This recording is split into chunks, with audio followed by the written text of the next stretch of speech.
Now, you said the Niners are offering up the idea that they might play some starters. Does that include Trey Lance? Because I know you were telling me the Carolina Panthers are doing a potentially wild week 1 Baker, week 2 no, week 3 Baker's going to play. Do we think we're seeing Trey Lance tonight against the Texans?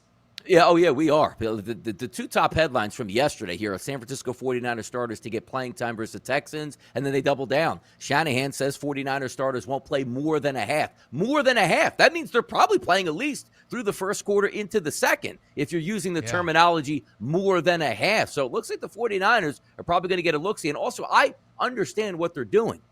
You can't have Trey Lance play with like the backup left and right tackles. If Trey Lance is going to play, the reason that you want him to play is he needs to be sharp. Starting wide receivers, running back, and linemen. Let's put together a couple good drives here. We're not going to play into the third quarter against the other team's third string because that doesn't make sense. You want to have like opponent versus like opponent, starters versus starters. As long as the Texans probably have their starters out there on defense, Trey Lance and that offense are going to play. So it looks like Shanahan planning to play these guys at least into the second quarter.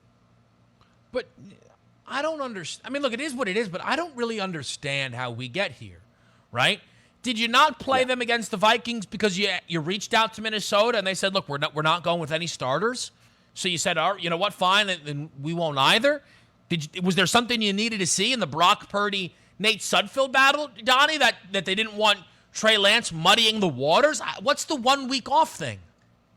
I guess we should say like week 2 is the new week 4, right? Because week 4, nobody played. Now is it you play guys in week 1, not week 2, but then play them in week 3 and take 2 weeks off before the season. It's a whole new betting world out here, Kevin, when we're dealing with this 3 game. Because you figured play a little bit in game 1, a little bit more in game 2, nobody in game 3. It's almost like the opposite at this point. Let's play everybody in game 3. Pretty interesting. But you see that total for game number 2 with that Texans-Niners game at 41.5, 6 points higher than Chiefs-Packers.